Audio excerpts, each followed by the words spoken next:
Welcome to The Great Awakening. I'm your host, Josh Daws. My guest today is Megan Basham. She is a reporter for the Daily Wire, where she has done a lot of great work reporting on different stories within evangelical circles. She's done some reporting on the Southern Baptist Convention and had a great piece earlier this year on the, let's say, questionable relationship between Francis Collins and evangelical leaders and how he used those relationships to push COVID messaging into churches, into evangelical circles. So she's done just phenomenal work. But recently she has been doing some investigation into different organizations that are trying to push LGBT affirming theology into evangelical churches. And so kind of as a part two to the last episode with Rosaria Butterfield, I wanted to have her on to kind of talk about the organizations. You know, Rosaria talked about the 5 lies that the church is believing and why those are lies and harmful.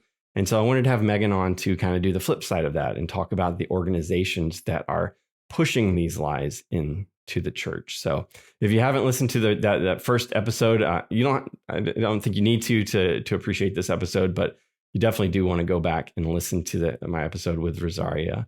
And then, this one I think pairs really well with that. So it's a great conversation. I think you're going to find it helpful. So let's jump right into my conversation with Megan. Hey, Megan, thanks for joining me. Thanks for having me. It's great to be here and finally see your face, sort of in person. Yeah, no, this is great. I've been looking forward to having you on the podcast for a while, and I think we got the right topic to bring you on to talk about. Yeah, this is a receipt-filled topic, so. Yes. Well, so just to set up, the last episode I had Rosaria Butterfield on to talk about her new book, The 5 Lies of Our Anti-Christian Age. And she kind of walked through the lies and talked about why they're false and kind of where they're showing up in the church. And we talked about the Unconditional Conference that was recently held at Andy Stanley's church and just the problems with that conference. And so I wanted to have you on because I know you've been doing some research into like the organizations kind of pushing a lot of these lies. And so I thought this would be kind of a good kind of 2-part episode to kind of really unpack what's happening. Because I don't think a lot of people are aware of how hard a lot of these lies are being pushed within the church. But before we jump into that, I thought, as I had scheduled you and then Derek Webb of Caedmon's Call and Deconstructing fame tweeted some things out, and I thought, oh, that's a great intro to what we're going to talk about. Can you tell us who Derek Webb is and what he's been up to? Yeah, so Derek Webb is and was for a while, but now he's back again, apparently as the lead singer of Caedmon's Call. And it's funny because this was a little bit after my time. I didn't become a Christian when Caedmon's Call was really big. So I didn't really track them when they were, huge in the CCM world. I was just kind of peripherally aware of them. I think my husband was a fan. But I learned that a lot of people like their music. And those lyrics meant a lot to them. And I actually had sort of a similar experience with Jennifer Knapp, that when I became a Christian, I just loved her music and it was really impactful for me. And, so it's devastating to see these people who, as you became a believer and you really connected with those lyrics and their music, that they totally walk away and you see now, okay, if they were, my personal belief is they were always apostate, but they were not believers ever. And so now that is coming out. And so he decided to dress up in a, woman's frock to go to the Dove Awards, which is, of course, the big CCM version of the Grammys, and did kind of this self-glorifying post on his social media account saying, here's why I'm doing it. I'm standing with them because you're not really an ally if you're not where the rocks get thrown or something. I can't remember. It was some sort of drivel. And basically saying, so this is why I'm wearing a dress and taking a drag queen named Flamey Grant with me to the Dove Awards. And what's shocking to me is that they let him in like this. I actually thought, and this is not an intentional plug for Daily Wire where I work, but I thought Matt Walsh did a good commentary on this, that you do not have to let every debased thing into your house in the name of Christian love and hospitality. And that is what the Dove Awards did. I mean, I think he should have been turned away at the door and said, no, we're not going to let you come in here and make a spectacle of our ceremony. And that is what they did. And, it's been interesting to see some of the commentary since then. And I think I can talk about this because he sort of carried out this conversation publicly yesterday. But I was texting a little bit with John Cooper of Skillet, and he had called out, I think it was Julie Roys, who's an independent journalist, who was describing this person with this flamey Grant with she, her pronouns, even though this is a man. And this is ostensibly a Christian publication, Julie Roys's The Roys Report. And her defense was that we have to be neutral when we cover the news. And that was sort of shocking to me. And you've heard that before. That's also something that's been public from Julie Roys before, when someone has said, why are you guys using these trans pronouns? Her explanation has been, well, the Associated Press style guide advises that, and so we follow it. And this is the kind of thing I think that you're seeing in Christian culture, where this accommodation has been happening everywhere. And you talked about that, like you said, a little bit with Rosaria.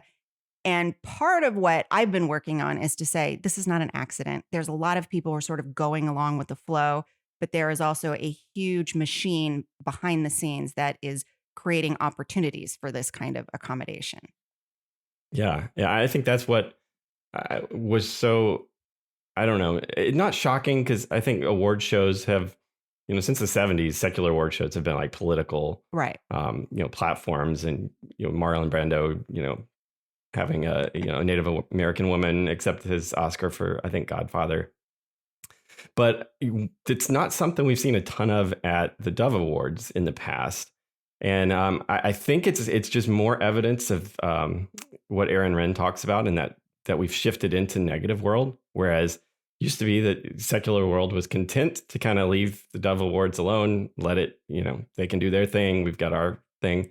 And now it seems like there's this very intentional push to infiltrate our spaces, and with an agenda. And I think that's something a lot of Christians needs to be aware of. So what can you talk about, the research you've done into this? Yeah. And really quick, I just want to add too, for maybe some of your older listeners, or for people who didn't really track CCM either, it's easy to go, okay, so Caedmon's Call, it's some kind of, a slightly more alternative, or maybe, I don't know if edgy is the right word, but they might have been considered a more sort of hip alternative Christian band versus Amy Grant. And you're like, ironically, this drag queen was named Flamey Grant, but you want to make the point that this is not fringe now in contemporary Christian music. Amy Grant now is also affirming. She hosted her niece's same-sex wedding at her home, and has made it very clear that, well, I just believe that,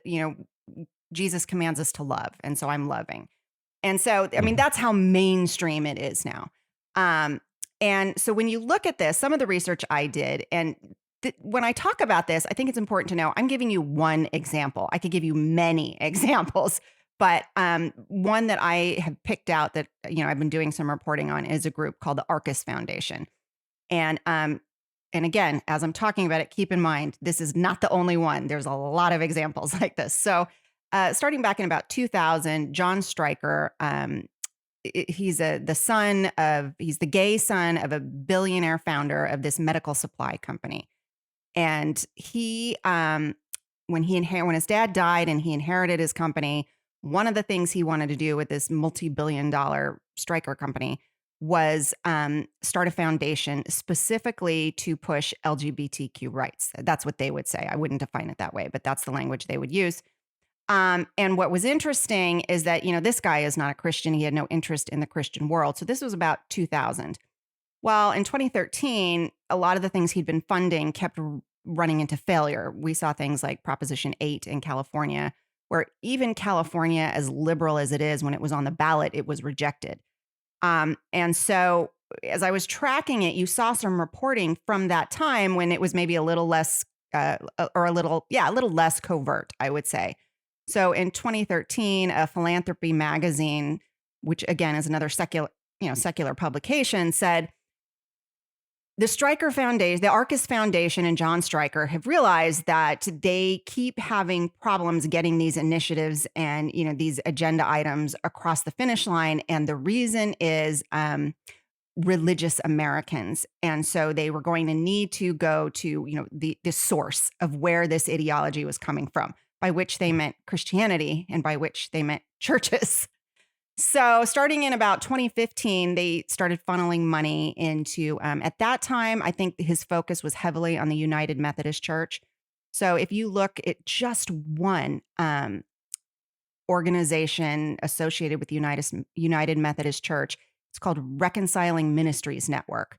And if you read its aims, it is to train people at all levels of the UMC to go in and advocate, they would say, for full LGBTQ inclusion in the church. And he poured millions of dollars into that effort. And we can see how successful it was. I mean, we just saw a schism in the UMC right now. Obviously, there are a lot of global churches that are pulling away from that, but the American churches have largely been going away with that. And you're seeing a lot of Methodist churches going, what do we do? Are we going to depart from this? And a lot of them are, and they're associating with African churches now. And I'm not Methodist, so if you're Methodist and I'm screwing up the hierarchical organization of your church, I apologize. But here's the thing to know is that a lot of money went into this effort from a totally secular organization that was not Methodist, was not Christian, was just pouring money into this. And he did the same thing with Catholic organizations. And when you say this, again, these are not truly Orthodox Catholic, Orthodox Methodist. These are sort of these parachurch, quote unquote, ministries. And so then a few years ago, I started noticing that Arcus was pouring money into evangelical organizations as well. And it's funny as you watch how people have shifted. At first, they refuse to be pinned down on where they stand. And then I think there comes a tipping point with somebody like a David Gushee, where they're going to put a shine of respectability, of intellectual and biblical respectability on this view. And those are the guys that are getting funded, and their organizations are getting funded by this. So I think it was, I need to check my notes, but I want to say it was around maybe 2016, a guy named Matthew Vines, who was a Harvard dropout, had a video go viral where he made the argument that, hey, I grew up as an evangelical in conservative evangelical churches, and I think their theology is wrong, that homosexuality is not a sin, that the verses that condemn homosexuality and say that it is immoral, those were referring to rape or orgies. It's not referring to loving relationships between two people of the same sex who are committed to one another. And so at that point, the Arcus Foundation started putting a lot of money into his project, which is called the Reformation Project. And if you go on their website, they are very out and proud about what their purpose is. And their purpose is, they say, to come into conservative evangelical organizations and churches and transform their theology on sexuality, marriage, and gender. So they really don't hide that at all. And I'll let you ask me another question before I go into the next part. But what they do is they then partner with less overt groups like Embracing the Journey, which has been connected with Andy Stanley's church and this big conference that he just put on. So you kind of have to see that the flow of money goes from a huge secular foundation to an openly affirming organization that says we're evangelical, but we're openly affirming. And then it goes to this covert, we're not really sure what this group is. And they have them in as speakers, they partner with them, they promote them. And then those groups go into names and recognize and feel comfortable with, like North Point Church, like Saddleback Church. So that's kind of how this all moves into the church. Yeah, and I think that's the connection that I don't think it's a surprise that there are groups that are openly, promoting this new affirming theology. We've seen that over the years, and you see, big departures from, either deconstructions or kind of completely walking a gin hat maker. That kind of stuff is not surprising. I think what is hard for people to swallow, hard for people to understand, is that those covert organizations, that this is not that aren't wearing that agenda on their sleeve, but have those connections. Right. Can you unpack that? Well, yeah, and that's what's been interesting to me is to go, sometimes when you talk about this stuff, people who, are just average people in the pews, they know Rick Warren. They like Saddleback. They trust these organizations. They certainly trust, Andy Stanley. It's the son of Charles Stanley. So I think it got to such a tipping point that suddenly, by the time people wake up and recognize it, it has gone so far down the road that it's astonishing to them to find out who some of these people are that are involved with these churches and these ministries. So, to give you an example of this embracing the journey, they were established with the help, both the financial and consulting help of North Point. This couple goes to North Point, and they had, they apparently in 2001, their son came out as gay, and they talk about in their book their journey to accepting him. And they're very dicey on, in this particular book. Like they will say, we don't take a position on affirming or not affirming. We're just trying to help parents of these kinds of kids see how to embrace them and love them and show them the love of Christ. And on the surface, that sounds good. And so you don't see how insidious it is. And part of what's so insidious about it is you're taking people in a terrible amount of pain and a moment where they are really vulnerable. And you're promising them that, hey, there is a way to maintain this relationship with a child who may very well be telling you, I am not going to, be your son or your daughter. I'm going to disown you if you don't affirm this part of my life and this desire that I have to sin.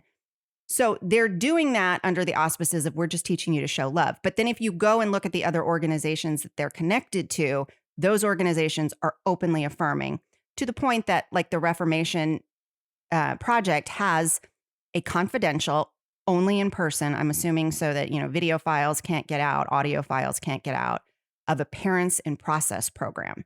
And so, one, it trains people like this embracing the journey couple that go to North Point and are affiliated with North Point, how to bring parents along and how to show the love. But they are associated with an explicitly, openly affirming ministry saying, our purpose is to get churches to change their theology. And then on top of that, this was the one that I think really shook me when I found this program, called Pastors in Process. It is another confidential program that says, if you are a pastor of a non-affirming church, meaning a biblically sound Orthodox church, and you want to move the conversation forward on getting your congregation to be LGBTQ affirming, this program is for you. We'll show you the steps to take. And so they do this all confidentially. So when you ask about these things, your Andy Stanleys or your Rick Warrens won't answer these questions. And just to dive a little bit into what happened with Saddleback, they also had some of these Reformation Project partners working, one as a pastor at Saddleback, two ministry leaders were starting these embracing the journey. There's two, I'm not sure what the difference is, but I think they said 3 small groups, 1 Bible study. So I don't know what the difference is as far as what was a small group and what was a Bible study, but they had at least multiple groups going on there. And when it came out, Saddleback just took it all down. And so there's been no explanation of, well, gosh, how did these people get into your church? Is this pastor still on staff? Are you still allowing these 2 openly affirming ministry leaders to conduct Bible studies? What's happening there? So there's this secrecy about it. So I don't know if that answers your question, but basically they come in by preying on people in very vulnerable moments. And I think you could also say that they do that with young people too, with youth, maybe in their 20s and their teens. They will say, we are not going to take a position on this because we want to love them. So we're not going to, teach traditional biblical sexuality. We're just going to teach them that we love them, that God loves them, and we're going to show them hospitality. And it's funny because their language, and my language is sounding vague because when you read it, it is extremely vague. Like, what do they believe? So this plausible deniability is always there. And they will say things like, basically, Jesus' highest command is to love. So we're just really focusing on that. Yeah. Well, and that kind of gets back to how I think a lot of this came to light think it was Ryan Visconti. Yes. Apologies if I'm not saying your name right, Ryan. But I think it was earlier this year, released a thread about what had been going on with Andy Stanley, and included some clips from I think last year's Drive conference, where Andy talks about how to nudge your church in a direction. You don't want to just blow it up, by making a big announcement. And he wasn't even talking about, this particular issue. He was just talking in general about how you move your church in a direction that it may not be ready to move.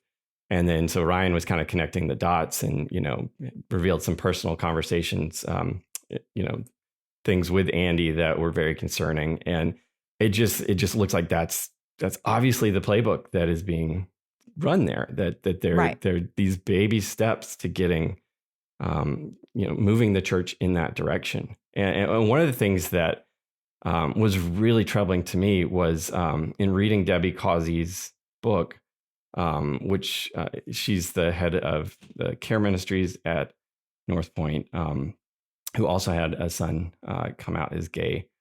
In that, she talks, and again, in real cagey language that doesn't, isn't very specific. It's so hard to pin down. I know. It's so hard to pin down. But in that, she actually says that she prays for church leaders to have children to come out, because that is the thing that most moves the needle towards, acceptance. And that was just like heartbreaking. You're just to think that, this is the head of care ministry. So when you have those struggles in your family, if you have a child who is dealing with, gender dysphoria or anything, this is who you're bringing them to. And just the advice that they're getting to affirm, to use the pronouns. And it's so, because it's care, it's all done so secretly and so behind closed doors. Because if we revealed, our position to the wider church, then obviously there's going to be some pushback. Well, and I think to me, that's what's so fascinating is that it probably takes some time, as they are funding different organizations and people are coming in with different lines of attack, that there definitely seems to have been a very effective road here in preying on parents who are in pain over children. I mean, these are Christian parents these kids oftentimes grew up in Christian homes. So you can imagine how difficult it is for these parents to be going through this situation. And so certainly you want to offer ministries and you want to offer counseling and help to help them walk through it. But these are the people who are the wolves who have figured out like, oh, these are some lame sheep. These are sheep who are struggling. They are in pain. They are easy to pick off. Mm-hmm. And so to me, that is what we're seeing happening here. And, when you go and look at all these personalities, the Habels, who were the couple at Saddleback, I mean, they're very open saying that we're looking for conservative parents to change their mind. And I think the thinking is that if you get to these conservative parents and they put the pressure on the pastors or other people in their churches, then that is what, like you said, baby steps shifts the church in that direction. So there has been a very deliberate effort to target that group specifically. And that just breaks my heart because, one, I can't imagine the pain of being in that situation. I know parents who have been. And you look at, passages of scripture where you go, I never really understood what Jesus meant when he said, you may have to leave father, mother, child to follow me. How painful that would be. And I think we may be a generation, the first time in many years where we see this in a very visceral way, that in the West, in the United States, that I may have to be willing to be disowned by my child to continue to follow. And so these are the people who are saying, oh, no, you don't have to do that. You can still love your child. You can affirm their sin, or even just say, let's agree to disagree. Because I think that's another tactic that you will see both the Embracing the Journey group use. You will see Reformation Project doesn't do that. Reformation Project will straight up say, you have to be affirming to be a biblical church. Mm-hmm. Which, by the way, do you think they're going to partner with an Embracing the Journey if they're not on board with their aims? They're not. They're only going to choose to partner with people who are helping further their aims. But yeah, so Embracing the Journey will very much say like, well, we are not going to draw a line in the sand on this. Churches can agree to disagree. But when you read their book, they talk about affirming quote unquote pastors and teachers as true Christians. So, I mean, their position is clear, even if they're like, we're not openly saying we're LGBTQ affirming, but we're going to tell you that all of these pastors that say that they are sound pastors and you should go to them for resources. And all of the books we're going to recommend are all LGBTQ affirming. So they're steering people toward that material. And so that's kind of how this process is working too. One more thing about this. What's funny is then when these pastors get asked, and you have seen this with Andy Stanley, they will avoid answering the question. And I read this phenomenal interview in May with a British journalist interviewing Rick Warren. And he did eventually say that same-sex relationships are not God's best. But she had to come at him 4 different times to get him to answer the question, should a church split over this issue of blessing same-sex unions? And I'm telling you, 4 times she had to ask him and he wouldn't answer. This should be a no-brainer. This should be a very easy question. And not only that, but he was very reticent to say, and in fact, he never did in the interview, say homosexuality, yes, it is sin. And this is one of the sins that if you continue in it unrepentant, it will keep you out of the kingdom of heaven. Right. Yeah, that's what I like to call speaking to be misunderstood. Right. Rick does this, Andy Stanley does this, where you will say on the platform something that can be taken both ways. Like to the affirming crowd, it can sound like, wow, this is a loving and affirming church, but technically didn't say anything explicit. So when the conservatives raise, eyebrows and, ask questions about it, like, no, if you're careful, I didn't say what you think you heard me say. Well, which always a plausible deniability. Yeah, it's so slippery and deceptive. What should the average Christian, maybe the small church pastor, what should they be looking out for to kind of tell if these kind of influences are coming into their church? Well, one of the big things as I was going through this that just struck me was the level of effort that these organizations, again, very well-funded organizations, but the level of effort that they are putting into training their people. Like if you go through the Reformation Project's various, classes and training is really the only way to describe it, but they will say, hey, if you sign up for this particular program, we're going to teach you how to go into these churches and argue for LGBTQ affirmation and theology. You will have to, I'd have to look at my list, but it was literally like you will meet once a week. You will read 12 to 15 hours of material and be ready to discuss this with your fellow students. This program would go on for several months, and I think it culminates with an in-person meeting of some sort of seminar. So essentially what you have is really an advanced college class on indoctrinating people in this ideology and teaching them how to go out and indoctrinate others. And then you look at what's happening on the other side where we're going, we don't even really want to talk about this. We're just going to tell you that, look, we know our church is good. We know that you all understand that this is sin. So if we talk about it, it will maybe be once a year. We're not going to get into it in our youth ministries very much, except in just the most general terms. So not just kids, not just teens and young people, but you have adults who are in no way prepared to deal with the just avalanche of theological distortion and jargon that comes at them. So when it does come at them, I think people are left very flat-footed because, frankly, and even though, you've seen some of these pastors walk back, there was an initial, we don't need to shout about this. Let's not shout about it. We'll just whisper. Let's not make a huge issue out of it because we want to be welcoming. We want to, be able to love on these people. We don't want them to feel that they're not welcomed here. So they're not talking about it. In the meantime, you've got an army of people going through college level courses to come into your churches and advocate for it. So, that's a big thing that I would tell pastors that I'm like, look, you may have wanted to avoid this subject, you cannot avoid it any longer. It is coming to your church, no matter how conservative or close-knit or solid you think it is, they're coming to your church.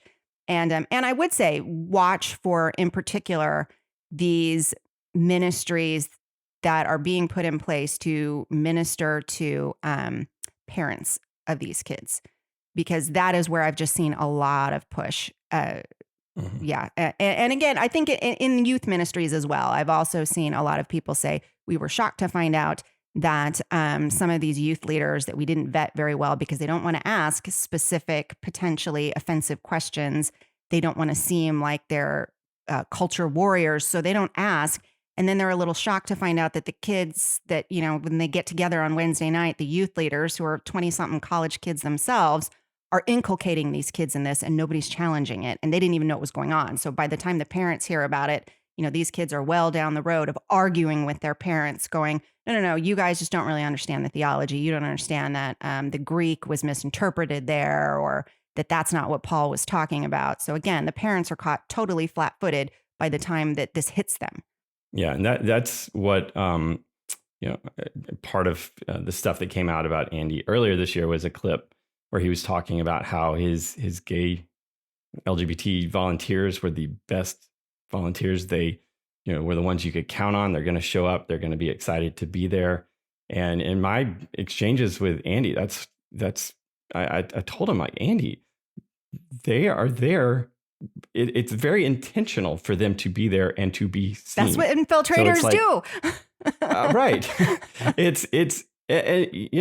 I'm sure there's some people who are deceived, and, I don't, want to throw everyone into the, espionage bucket, but there are people that are very intentional about being seen, being out in front, because that normalizes it. And as long as you have a church where you've decided we're just going to agree to disagree, this is something that faithful Christians can disagree over, you're setting up, you're priming the pump for people to move in that direction because it's easier. Right. It's just easier to believe that. And so if your kid comes out, or you're struggling and you're trying to be celibate and fight this indwelling sin pattern, and there's this other group in your church that is fully embracing it, well, after a while, that just wears you down. And you're like, you know what? That's an easier life. I want that. Right. Or not talking about it. Yeah. Yeah. And so it's so I don't know, insidious. Yes. And I do think, you want to be careful to go, look, yes, these things are going on behind the scenes, but once these dominoes start falling, it's not like you're like out on the street, like Tammany Hall, handing out paychecks to people as they go into church. Hey, push this as you walk in. That doesn't necessarily, you already have the cultural movement going that way. And yes, you have these organizations also doing that. So I think you have a lot of fronts happening at once. You have people who are just drifting with the culture. You have people who may or may not have known that they've come across people who, were deliberately trained to do this. And so there's a lot of things happening at once. And, part of what bothered me, you brought up the Ryan Visconti explosive thread. And I admire him so much for doing that because nobody else was willing to talk about it. It had been whispered about with North Point and Stanley. He kind of came out and said, look, I had this conversation. I was there with multiple other people. And a couple of other pastors fulfilling, I would say, the Matthew mandated, we need 2 or 3 witnesses. It wasn't just Ryan Visconti who said, Andy Stanley said these things that very clearly opened the door to being gay affirming, including saying that, hey, if his theology is going to hurt people, then maybe his theology is wrong, saying that he didn't know if he might not in the future be willing to officiate a same-sex wedding, like if it was a family member or something. And so 2 other pastors came forward and said, yeah, he did say that. We were there too. And, I don't want to throw anyone under the bus, but when I started working on a story for it, Ryan was, he had obviously made his statements very publicly. The 2 guys who backed him did as well. But when I went to them and said, can I talk to you a little bit about what you saw at this meeting, what you heard? Because sometimes, people remember different things and you want to get the most complete picture that you can. And both of them told me, oh gosh, we're not really comfortable getting involved with this. Now, we're talking about Andy Stanley, who isn't just a mega church pastor. He puts out books teaching other pastors. He does, national conference tours that are specifically designed for training pastors. Yeah. So it was pretty relevant for people to know about this. And both of them said, yeah, we just really, we don't feel great. We don't want to get into a controversy. And one of them said to me, I just don't want to get into a political issue. Mm. And that hit me because I went, how is this a political issue? I mean, I understand that, there's policy being made on this, but this is a vital issue for the church. And, not just in the sense of, are we all going to be biblically faithful on this? But we have passages in the church, in the Bible, in Jude, in 2 Peter, that this is one of the markers of false teachers that we are told to look out for. And both of those key passages about what will tell you if you're dealing with a false teacher, false teachers who apologize for sexual immorality and who make compromises and accommodations for sexual immorality in the vein of Sodom and Gomorrah, specifically mentioned in both of those passages, that's a marker of a false teacher. So I'm like, we're told to contend with that specifically. So that was disappointing to me that this was thrown into a political bucket. And I think that would be another thing that pastors, ministry leaders, whether it's in the women's ministry, children's, whatever it is, be aware that this is being tagged as simply political. This is not a political issue. This is a church issue. Yeah. And that's really, my wife and I prayed, extensively about whether or not I should step into this, given my history with North Point and, relationship with Andy. And that was just the thing that I kept coming back to, is like, if I'm not speaking on this, I'm kind of ceding that conversation to the discernment blogs that, are 1 minute railing against something that's like, okay, that's not a big deal. Right. And it's making this seem like it's not a big deal. And it is a huge deal. And so, if you're listening and you're, I would just encourage you, step into these conversations, because otherwise you may agree with what's being said. But if you're not willing to say it, and to say it in a kind way where your heart can be heard, you're abandoning that conversation to people that you probably don't want to be associated with. And you just need to step up and be like, you know what? Yes, there are other people that aren't my cup of tea that are saying the same thing, but listen to my heart. I'm right. You know me as a reasonable person. This is a serious issue. I don't care, that other people, you don't like the other people saying it, but I'm stepping in. And I am really grateful for Ryan for kicking this off, because I know it is, in Texas with him, it has destroyed some relationships, long-standing relationships with people. And but I will say, since I had that conversation with Rosaria, I've gotten several messages from people who attend North Point or work there that have thanked me for having her on and for having this conversation, because it's like, yes, okay, it's finally started a conversation within the staff that people have been afraid to talk about. There's been people that have been like, yep, that seals it for us. We're going to find a new church. So I think, whatever you're afraid of happening by speaking out, it's not going to be as bad as you think. And you're going to help some people that are struggling with these things and trying to figure out what to do. Yeah. And when I talk about Rick Warren, for example, or Saddleback, I am not saying, I don't know what happened there. And that's part of the frustrating thing. What we know is that, some chapters of this embracing the journey that is an affirming ministry were established there. We know that things disappeared off the website. We know that there was a pastor who was involved with a Reformation project, who was a Saddleback pastor. And when all of these things disappeared, I think what's frustrating is if you had the church come forward and say, we didn't know. And boy, we were appalled that this found its way into our church, because I don't think you can blame churches that, we know that wolves are going to try to come in. So It is no mark on them that wolves are targeting your church. I think the problem is that maybe there is, I don't know if it's embarrassment or just reputational protection.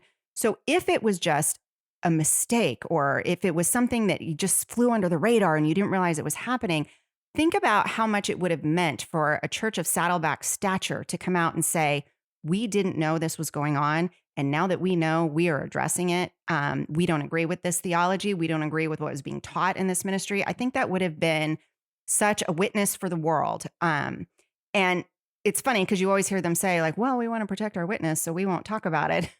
And I go, that's actually a shining witness to say, we are sticking by what the Bible says. And man, we've rooted that out. And you can feel that we are a faithful church that you can come to that is going to give you the truth. And I don't understand why these churches, in these cases where it happens, I mean, when I look at North Point, to me, there's no question that there's a deliberate effort happening there. Saddleback, I don't know. Mm-hmm. That could have just been an infiltration and maybe it's gone away and they've dealt with it internally. But I really wish that they would talk about it, because not just for their own sake, but for the other churches to see that you don't have to be embarrassed that you're targeted. Yeah. Because Jesus told us we would be targeted. Right. Yeah. My friend James Wood had a great piece, I guess about a year ago now, called Sheep's, what is it? Oh, shoot. Sheep, wolves, and sheep's, fools, and goats, something like that. Yeah. Yeah. But talking about the three types of people you find in your congregation. And because the shepherds have been kind of asleep on the job and we haven't been bold, wolves have come in and are devouring the fools, and the sheep just want to be fed and they're not being fed. And so they're becoming easy targets for the wolves. And, James talks about in that, like, we've got to, our pastors have to start stepping up and making those clear distinctions. This is what this church teaches, and discipling people. This is how, you should think through this. This is, if this, when this intersects with your life, with a loved one, Mm-hmm. Someone, this is how you should think about it. And that's going to, build up a kind of a bulwark against these infiltrating forces. Yeah, I don't know any. I mean, we didn't even really get into Revoice, and I think Rosaria covered some of that. But I would say that a lot of this is also reflected in, what I've covered here is some somewhat Southern Baptist, non-denominational. But if you look at the PCA, they have been dealing with it in a different front. You had these Revoice voices that came forward and said, we seek to be faithful with our sexuality, but we want to identify as gay Christians. And again, when you dug down into the specificity of what that meant, some of these books that were being recommended by very large pastors, well-known theologians, D.A. Carson, the Gospel Coalition, were recommending things from like Gregory Johnson. And then you go read some of Johnson's work, and he advocates for things like saying, I'm thinking it's Johnson. I need to check my chapter that I've been working on this. But there were a number of Revoice voices saying, well, we will have these spiritual friendships that are basically celibate marriages. But so everything that a marriage is, except that we don't have sex. And that includes up to literally, they will say, it could include cuddling, holding hands, being affectionate. And so people don't want to ask questions about, well, what does that specifically mean? That, what is a spiritual friendship thing that you're asking, you're describing, or you're advocating? And so I think a big message for this too is, in your desire to show how loving you are, don't rush to sign on to things until you're very clear about what they are. And then also, once you're clear that it is not something that is biblical, that you should have signed on to, don't be afraid to take your name off of it and say, hey, here's where I screwed up. We've seen Rosario do that. We've seen Becket Cook. Becket Cook, yes. So Becket Cook took his name off. I think it was Gregory Johnson's book, saying, I cannot endorse this anymore. And yet you have not seen some of these, very big pastoral theological voices do the same thing. And I really wish they would have. And I think for the same thing, like we saw with Saddleback, maybe there's an embarrassment there and they just kind of want it to go away. And I just think it'd be so much better if they said, man, I screwed up there. I didn't really hear the warning bells that some people were sounding, and I should have. And, now that I see the fruit that this has borne and where this has gone down the track, and maybe Craig Johnson or some of these other people, Grant Hartley, have been a little clearer about what they meant by some of these terms. I can no longer endorse that. I really think it would have been great if they would have done some things like that. And then maybe my last big point would be, I see so much emotional manipulation and guilting around this issue. There's a constant drumbeat of, well, the way the church has hurt LGBT people, we have to now really go out of our way to show how loving they are. Now, I'm not discounting that people have been hurt, and I'm not discounting that every effort to address same-sex desires and gender dysphoria has always been God honoring or not hurtful. But I also think that this is used as a cudgel to try to find a way to allow this stuff into the church. And I think you saw that with Revoice. You saw, well, you hurt us. And so now to make up for the pain that you caused us, you have to start allowing these unbiblical ideas into your church because that will show that you care for us and don't want to harm us anymore. Yeah. So, again and again, I just see people sort of falling for that emotional manipulation. And that's where the wisest serpents, innocent as doves. I'm like, don't forget the wisest serpents part. When you're being gaslit, acknowledge it or say, yeah, I feel terrible that you were hurt in these past ways. That doesn't mean I'm going to allow you to, bring in these ideas that contradict what God has said. Yeah.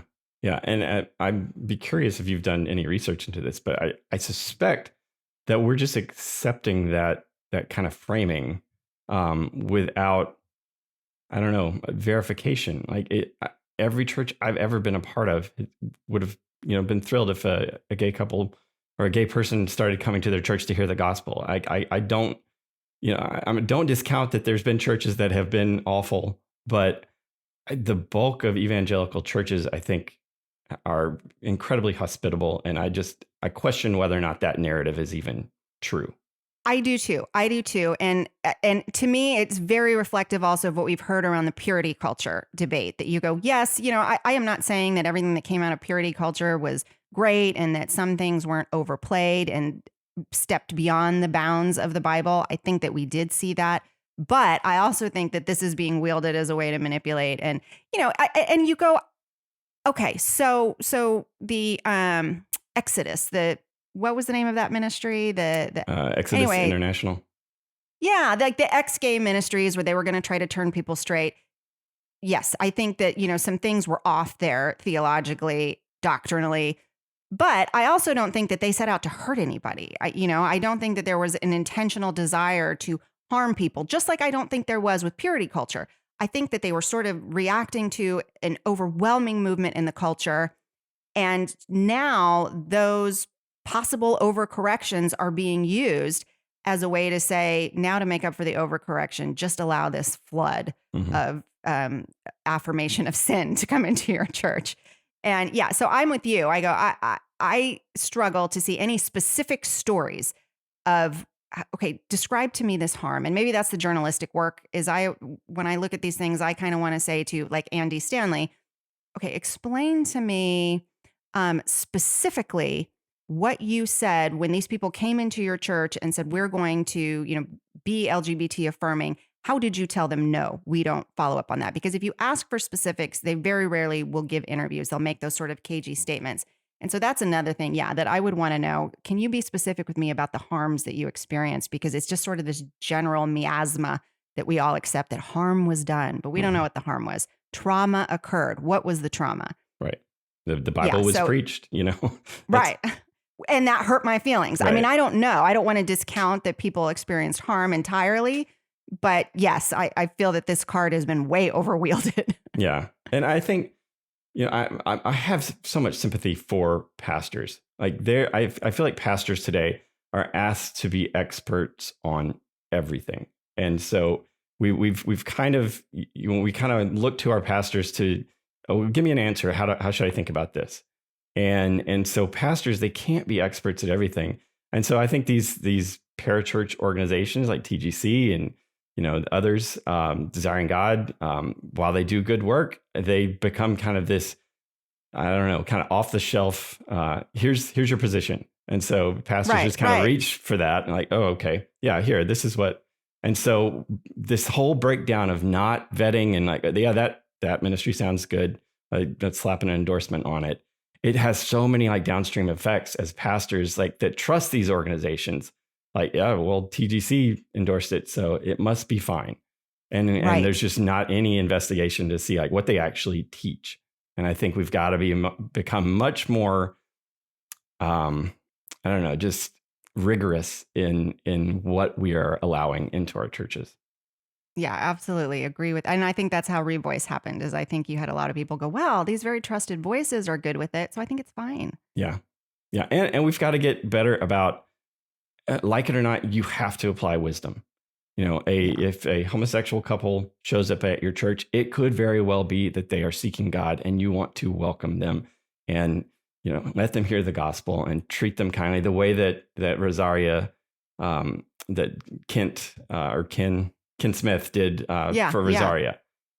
But you also have to apply wisdom, because it could be very well that a homosexual couple shows up at your church with their little trans child in order to kind of force the issue so that they can bring a lawsuit or whatever. And so, like it or not, you have to apply wisdom. There is no like one size fits all solution to this. Well, and it's funny because you look at the Christ model in the Bible and you go, sometimes he said things right off the bat to sort of challenge you. Are you seeking? So this approach of going, let's not say what we really believe about this in case they are seeking so they don't turn away. I don't see that scripturally. I go, I actually see Jesus all over the place doing the opposite. Oh, you want to follow me? Well, here's what I'm going to require. You still in?